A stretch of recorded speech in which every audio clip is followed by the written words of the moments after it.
Yo, what's up, guys? It's the MMA Analyst here to give you a preview for UFC on Fuel TV, Franklin vs. Lee, aka UFC on Fuel TV 6. There you go. All right, so before we get down to it, all right, let's see. The video about my whole retiring, stepping away, that's gonna come January, early January. And then I'll be stepping away in February.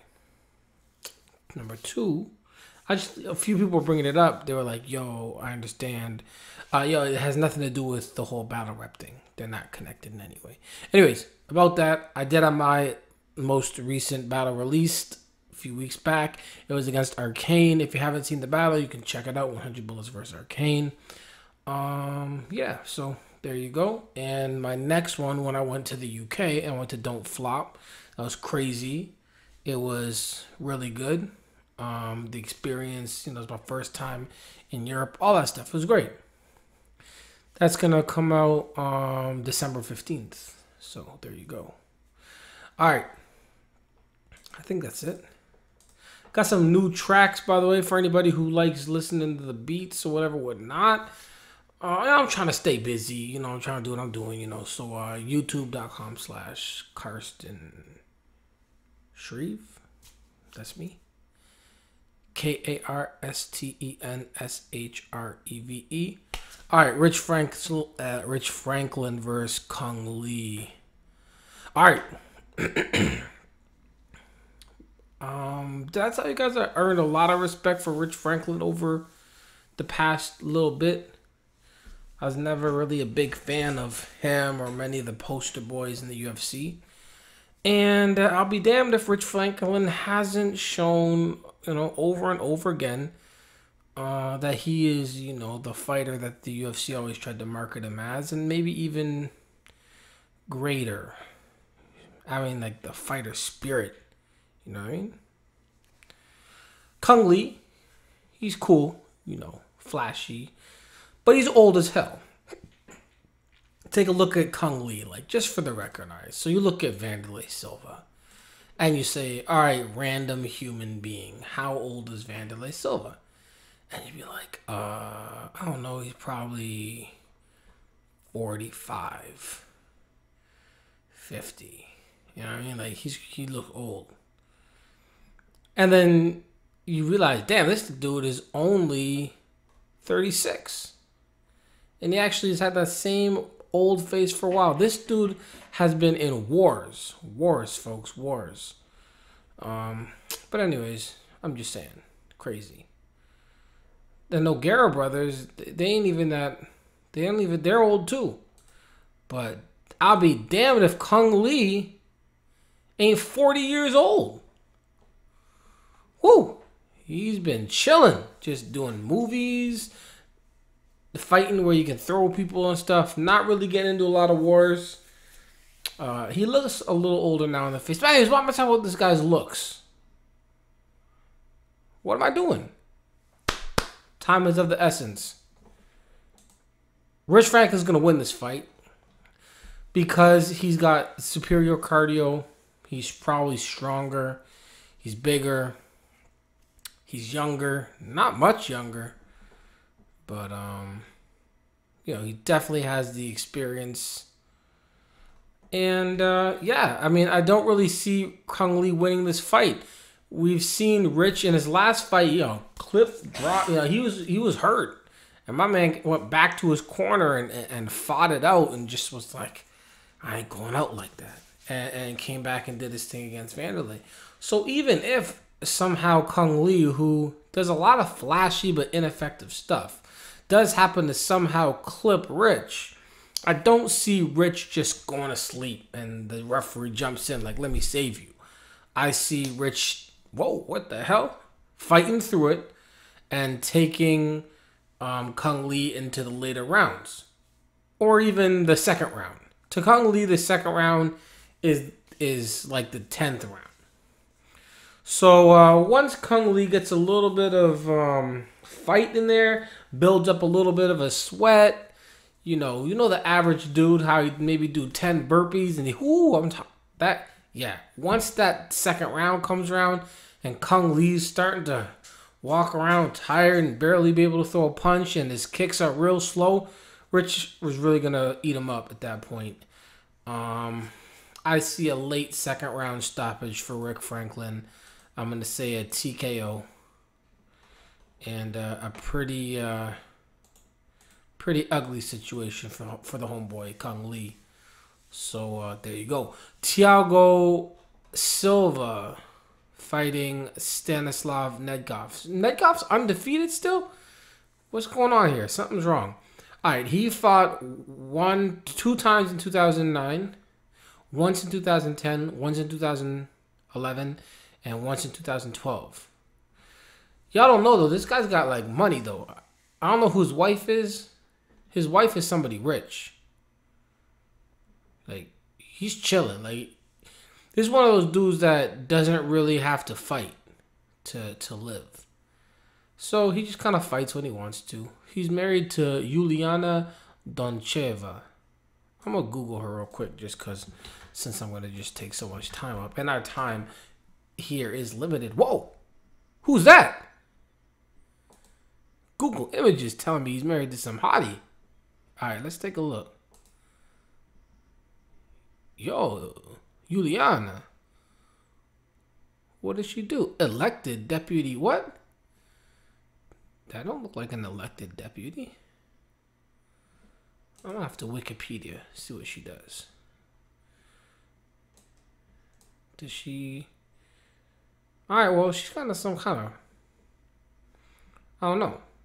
She was elected though, so whatever she does, she had to get elected for it. And I think there might be two. Either there's one that's elected and one that's a model, or she was a model that ended up being elected. I don't know. But anyway, she got money. And so does Nedkov. Anyways, back to the fights. Thiago Silva, better striking, powerful, all that good stuff. But, let's take a look. Gustafsson, he got whooped. He wasn't going to win that. Brandon Vera, he beat him, but, he was on the roids. Rashad Evans, nah, he wasn't going to win that. Lyoto Machida, nope, wasn't going to win that. Keith Jardine, yep, makes sense. He beats who he should beat and loses to who he should lose to. And Nedkov is somebody I think he should beat. Nedkov coming off of TKO over Louise Kane or Kane. But yeah, I'm gonna have to go with Thiago Silva getting this fight to the ground. And even if he doesn't get the fight to the ground, I still think he's gonna do his thing on the feet. Nedkov's really wild and all this type of stuff. I think Silva really just ends up taking this to the ground, getting on top, tiring Nedkov out, and eventually finishing with some, let's say, ground and pound in mid-round 2. All right. Dong Hyun Kim versus Paulo Thiago. All right. Deep down inside, I actually feel like Paulo Thiago is going to win this. I feel like he's going to catch Dong Hyun Kim and knock him out. That's just how I feel. My prediction, though, is that Dong Hyun Kim is going to close the distance. You see, that's like some kind of gut feeling. And let's say go with your gut. Don't do that. Most of the time, it's just, I don't know what it is. At least in these situations, don't go with your gut. I'm going to go with my head. My head says Dong Hyun Kim's going to close the distance. Paulo Thiago is going to try to take the fight or to the ground, or they're going to at least get in tight. Dong Hyun Kim's going to have superior grappling, get him down with some nice judo, stay on the top, stay out of trouble, and do that a lot. And then finish the fight on a unanimous decision. That's what I'm going to go with. I'm not going to go with my gut, which is saying that he's going to come out there and catch him with some kind of crazy overhand. That's right. I know how to throw a punch properly, but that's how they do it sometimes. It's not my fault.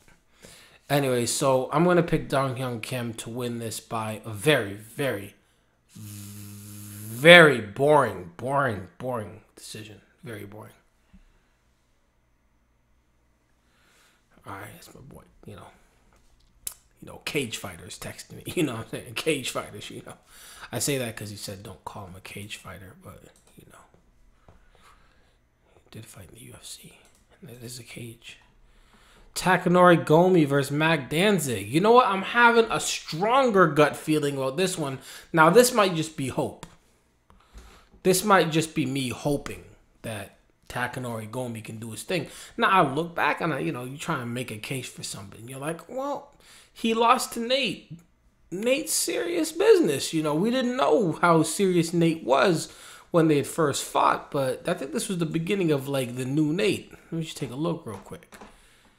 Yeah, Takanori Gomi was the beginning of this Nate that took out Donald Cerrone and Jim Miller, right? We didn't know. If, like, let's pretend they just fought first Donald, then Jim, then they were like, yo, fight Takanori. We'd be like, whoa, of course Nate's going to win. So, anyways, we didn't know that, though. But, you know. Clay Guida, as much as I can't stand him, and as much as, you know, I would love, like, if they were like, we're going to torture you with a fight, and you're going to have to fight a professional fighter, I'd be, whoa, I hope it's Clay Guida, you know, because, whoa, he's going to really wrestle me. Ooh, that's going to be scary. But, you know, Clay did his thing, and really Takanori Gomi's not going to beat Clay Guida. Then we go back, Kenny Florian. Well, you know what? Kenny Florian was supposed to beat Takanori Gomi, and really Takanori was supposed to lose to everybody he fought to, but he still beat, well, he wasn't supposed to lose to Mitsuoka, but he beat Tyson Griffin, so he hasn't really been out here losing to a bunch of bums. He kind of did that before he even came to the UFC in this Sengoku situation. But then I look at Mac Danzig, and I realize the same thing. Well, he lost to Matt Wyman twice. Makes sense. He lost to Jim Miller. Of course he did. He lost to Clay Guida. Yeah, makes sense. And he lost to Josh Neer. Yeah. He beat Justin Buchholz. Yep. Joe Stevenson. The 40-year-old version. You know what I'm saying? Yep. Makes sense. Yeah, so they're both beating who they should be beating and losing. Nobody is overachieving here. So when it comes down to it, I'm gonna have to pick Mac Danzig. He's gonna be a little get in there, wiry, get in close, grab, you know, try and take Takanori Gomi down. Takanori, big head. He's gonna be real low, just a massive head. Remember that old video game Nintendo in Bonk? It's a huge head. He could be down low and just keep throwing jabs to the body. He's gonna be. I don't know what the jab to the body's done. I know what it's supposed to do. It's supposed to set up, you know. But yeah, so he's gonna be throwing jabs to the body while Mac Danzig clinches, puts him up against the cage, and Takanori Gomi will get tired and he'll lose via decision. This could be fight of the night, by the way. Zhang versus Tuck. I'm going to go with Tuck. I'm going to keep this short and sweet. I'm going to go with Tuck. Zhang's got a guillotine. And that's it.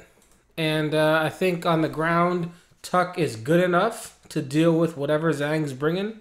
And on the feet, Tuck has the advantage. I'm going to go with Tuck by second round knockout. Let's just move right along. All right, and last fight. I'm going to go with Mizugaki over, well, last on the main card, over Hougland. Yeah, as long as Mizugaki doesn't end up getting taken to the ground and submitted, he should be okay.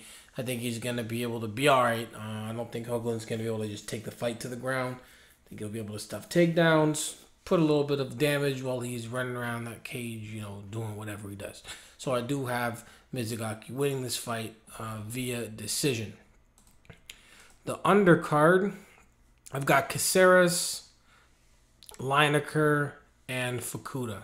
So there you go. UFC 154. Wow. George St. Pierre is back.